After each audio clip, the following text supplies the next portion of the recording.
It is Thursday, February 12th, 2026. Welcome to the Deep Dive. And we are looking at a stack of sources today that, at first glance, it feels like a massive contradiction. It really is a day of friction. That's the word I kept circling in the notes. Friction, yeah. Friction between the economy we have, the economy we want, and, the economy we're actually building. Exactly. We're going to try and connect three very specific dots today. Dot one, the Trump administration's EPA just took a sledgehammer to auto regulations, specifically targeting efficiency tech. Dot two, the stock market took a nosedive today, driven by what analysts are calling AI disruption concerns.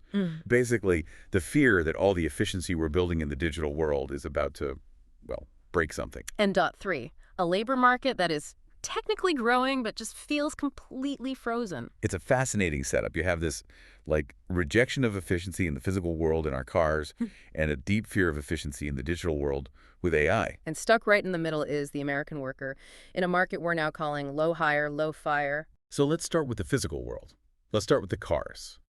Because the headline news today from the EPA and Administrator Lee Zeldin is pretty aggressive. It is. They are effectively killing off the auto start-stop feature. Right. And just to be clear for anyone listening who might not be a gearhead, we aren't just talking about, the button on the dashboard you can press. No, not at all.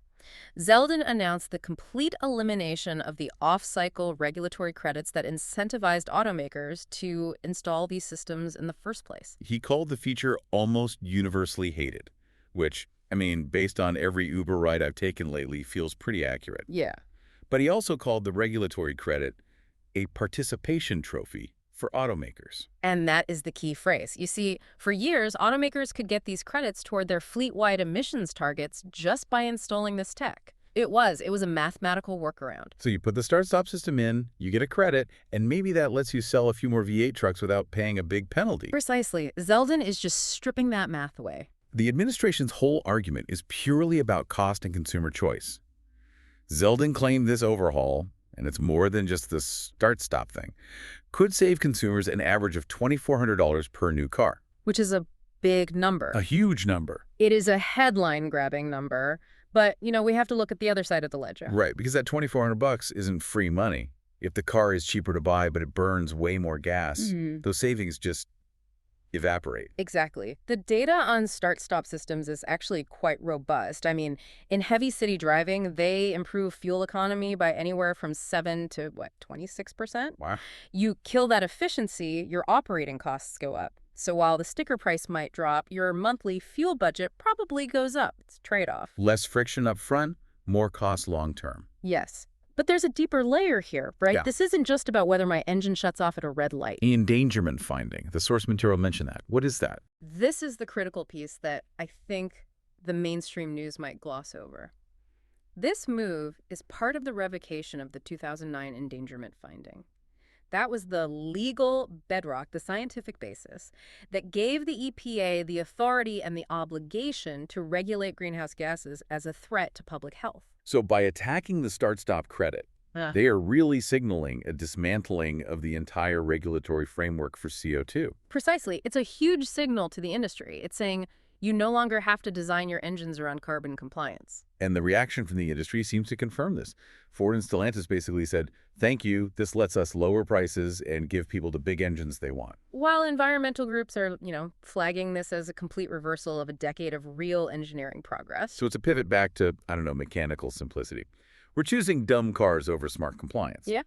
But, and this is the crazy part, while we're making our cars dumber, Wall Street is freaking out because our computers are getting too smart. And that is the perfect transition, because the market action today, February 12th, was brutal. And it wasn't because of cars. It was all because of Cisco systems. Okay, let's look at the numbers.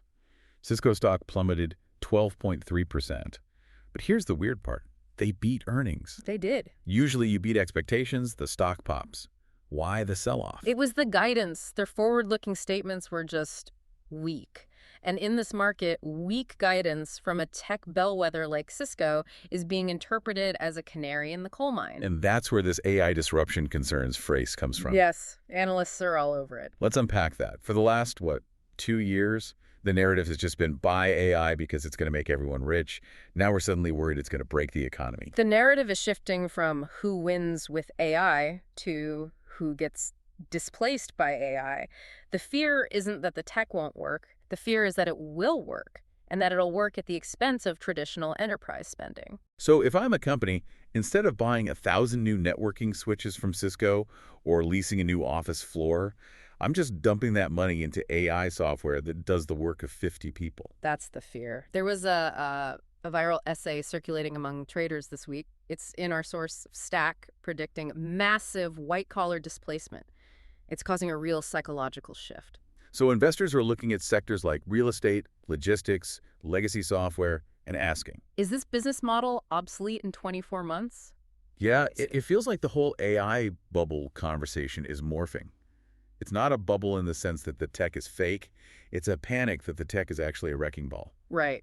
And Cisco is just the catalyst. When a massive infrastructure company says, hey, our customers are hesitating, the market reads that as the disruption is here and budgets are being slashed to pay for AI experiments. But Bank of America takes a slightly different view, don't they? I was reading their note on what they call the capital project. Yeah, BOFA is the counterweight here. They seem to think the spending isn't vanishing, it's just moving. They're arguing that we are in the early stages of a massive capital expenditure cycle, basically, a construction boom.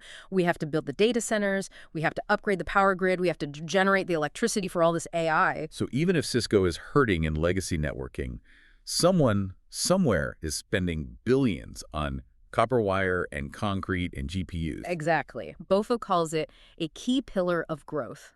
They're telling clients to look past the short-term volatility.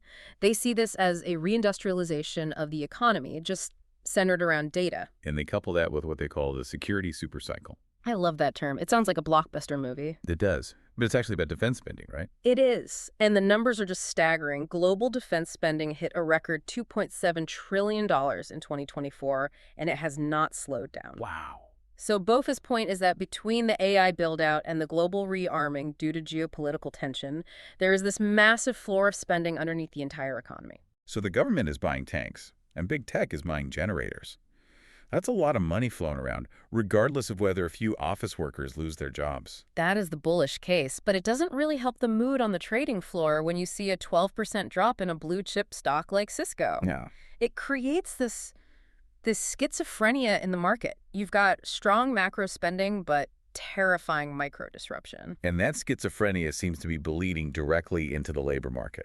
Because I looked at the jobs report for January, and I honestly didn't know whether to cheer or panic. You and every economist in the country. Okay, let's look at the headline numbers first. 130,000 jobs added. Unemployment fell to 4.3%, which is down from 4.6% in November. If I just read that, I'd say, great, soft landing achieved. But you have to read the footnotes, and in this report, the footnotes are doing a lot of heavy lifting. First, the revisions? Yep. The Bureau of Labor Statistics revised the data for 2024 and 2025 downward. Meaning the economy was actually weaker last year than they told us it was at the time. Significantly weaker. It turns out we weren't growing as fast as we thought. So that 4.3% unemployment rate today is sitting on a foundation that is a lot softer than we realized. And then there is the layoff number. January saw 108,435 job cuts announced. That is the highest for a January since 2009. The Great Financial Crisis. Yeah. That is the statistic that just stops you in your tracks. You have unemployment dropping, but you have layoffs at recession levels. How does that math work? That's what I'm asking you. Where are these people going? This is the low-hire, low-fire dynamic, but with a twist. The low-fire part is starting to crack. See, for the last year, companies were hoarding labor. They didn't want to fire anyone because hiring was so hard post-pandemic. Right. But now we are seeing the cracks. The layoffs are spiking, but hiring remains frozen. So if you lose your job, you are in trouble because no one is hiring. Right. But if you have a job, you aren't quitting because you know no one is hiring. Exactly. It's a liquidity trap in the labor market. The churn people, moving from job to job for better pay, has basically stopped. And that's why the unemployment rate can look artificially low. People are just leaving the workforce or staying put in jobs they might hate. It feels like a game of musical chairs where the music stopped and everyone just froze in place. And this puts the Federal Reserve in a terrible position. They held rates steady on January 28. They're looking at this exact data and asking, is the labor market stabilizing or is it about to fall off a cliff? Because if they cut rates too early, inflation might come roaring back, especially with all that defense spending we talked about. But if they wait too long... That low-hire dynamic turns into a no-hire mass-fire dynamic. Exactly. They are expected to cut maybe in May or June, but honestly, they are flying blind. All the signals are contradictory. Speaking of contradictory signals and, well, broken systems, we have to talk about Spirit Airlines. Oh, yes. This story feels like the perfect case study for this operational fragility we're seeing everywhere. It really is. Yeah. So, Spirit is in Chapter 11 bankruptcy. Standard procedure there is you shrink, you cut costs, you sell assets. Right. And they are doing that. They just sold 25 aircraft to pay down $465 million in debt. Selling the planes to pay the mortgage? Pretty much. But at the exact same time, they just recalled 500 flight attendants from furlough. Wait, you're bankrupt, you're shrinking your fleet, but you're recalling staff. How does that work? Because they had to cancel 60 flights a day due to crew sickness, their workforce was so lean, so stretched thin, that a wave of illness literally grounded the airline. That's the efficiency trap again. You optimize your staff levels so perfectly to save a buck that you have zero resilience. Yeah. One flu bug and the entire system collapses. And that is exactly why this story matters beyond just Spirit. We have spent the last decade optimizing everything: supply chains, staffing, inventory. We made it all efficient. Yeah. But efficient just means fragile. When you have a low-hire environment, you don't have spare capacity. So when things break, they break hard. And when things break hard, where does the money go? It goes to gold. The ultimate safety valve. Gold has surged past $4,000 an ounce. You have to remember, it was $3,400 just in the middle of 2025. That is a massive move for a rock that doesn't pay a dividend. So is this just typical market is scary behavior, or is there something more structural driving this $4,000 price tag? I think it's structural, and it ties right back to that security supercycle and the political changes we're seeing. Central banks, particularly China's, are buying gold at a record pace. They are diversifying away from the U.S. dollar. Because they are worried about our debt, or sanctions, or both. all of it. Bank of America noted that the dollar has declined about 10% recently. So when you have the U.S. government running massive deficits to fund this defense boom, and you have political uncertainty with the new administration's regulatory overhauls, the rest of the world looks at the dollar and gets nervous. So they buy gold. They buy gold. It's a hedge against debasement. It's a vote of no confidence in the whole idea of a soft landing. When gold is at $4,000, the market is telling you, we don't trust the paper money anymore. That is a very sobering thought. So let's try to pull these threads together. We have the EPA rolling back tech to save money on cars. We have the stock market punishing Cisco because AI might disrupt everything. We have companies too scared to hire, and airlines that are too lean to even fly, and we have gold hitting record highs as a result. It's a lot. It feels like we are in this bizarre transition period.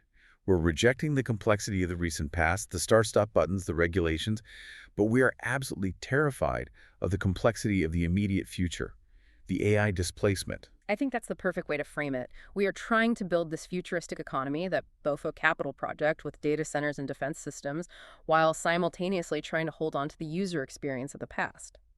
We want the 1990s car, but we want the 2030s military. And the friction comes from the fact that you can't really have both. You can't deregulate and reindustrialize without breaking some things along the way. No, you can't. The efficiency of the last decade is being dismantled. In cars, we're moving it for cost.